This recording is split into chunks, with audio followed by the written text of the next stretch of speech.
There's a lot of discussion today about accidents and injuries. Why do they happen? What causes accidents and injuries? The answer can be found in statistics.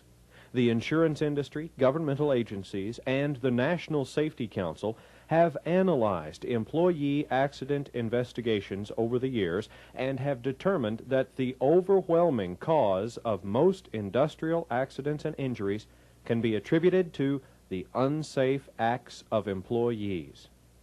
That's a rather bold statement, putting the blame on employees. There are hundreds, even thousands of accident causes that couldn't possibly be the employee's fault. Broken machinery, unsafe conditions, and so on. What's the deal here? Well, there is no deal, only cold, hard facts. Let's take a look at some information that will enable you to better understand unsafe acts and how they contribute to accidents and injuries.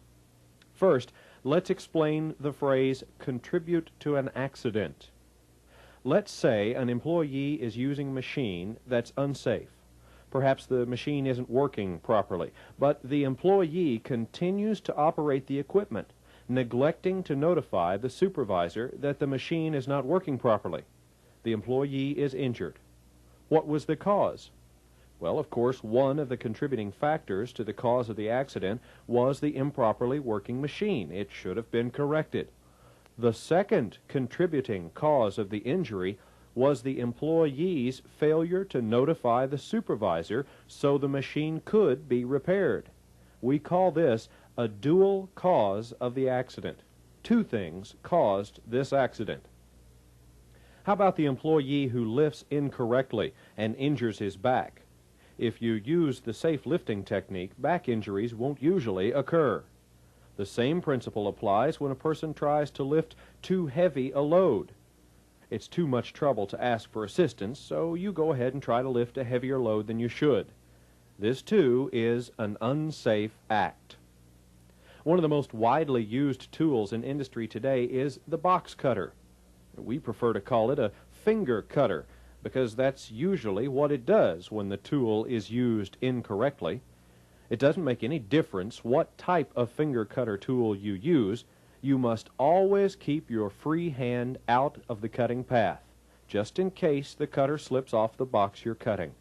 If your free hand is out of the cutting path, you can't possibly cut yourself.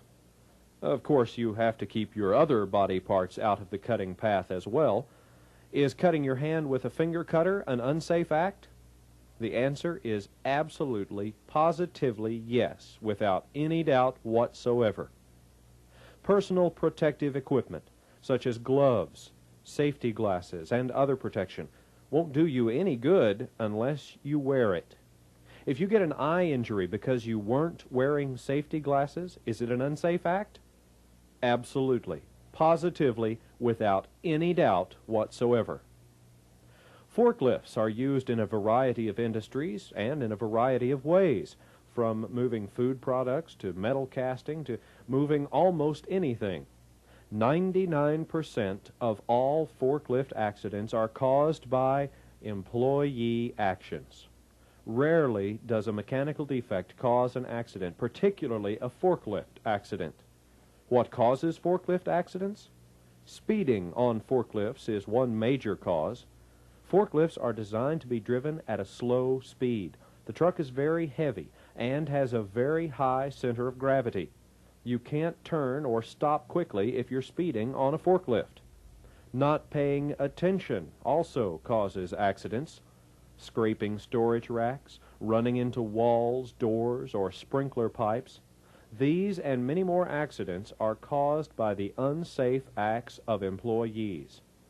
Unsafe acts can mean many things, such as taking a shortcut, not following company safety rules, disregarding established procedures, or just not thinking about the job you're performing. The word negligence often creeps into the unsafe act arena. How about running at work? Could this possibly be considered an unsafe act? Well, if the building is on fire and you're running for your life, probably not. However, if you're running to do something and you fall down or you knock someone else down, Absolutely, positively, without any doubt whatsoever. Okay, you've gotten a fairly good idea about unsafe acts. Is it really an employee's fault every time an accident occurs? Based upon statistics, 85 to 98% of all accidents are caused in whole or in part by the unsafe acts of employees. The second thing we want to discuss is the word fault. When an accident investigation is conducted, fault or blame is not used. Accident investigation is merely fact-finding to determine the cause of the accident. When a cause is determined, corrective action can be taken. If the employee's unsafe act caused the accident, then corrective action can be taken, such as explaining the cause and what action should be taken by the employee in the future to prevent a similar incident. If it were a dual cause and a machine needed to be repaired, then this corrective action would also be taken. One of the most important aspects of accident prevention is just that, to prevent accidents before they occur. The information gained during an accident investigation helps prevent future incidents by determining the cause and making corrections. The next question you're going to ask is, why do I get written up when I cause an accident? Well, the answer is quite simple. In today's work environment, with laws, OSHA, and sound business principles, written documentation is a necessity. Don't look at it as being written up. Look at it as training. There have been thousands and thousands of injuries directly caused by the unsafe acts of employees.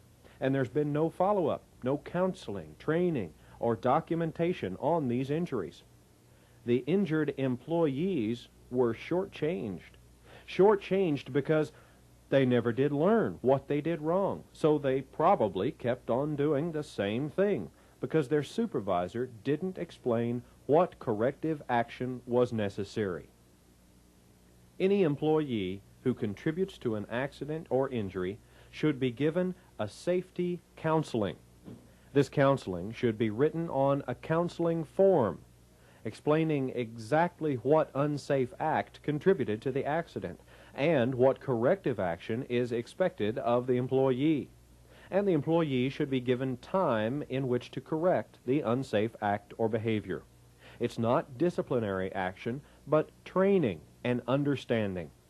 Should an employee continue unsafe acts or unsafe behavior, disciplinary action may be warranted because the company is responsible for all employees and cannot tolerate those persons who refuse to work and act safely. It's really simple. If you take safety seriously, follow safety rules, and work and act safely, you won't have to worry about accidents and injuries.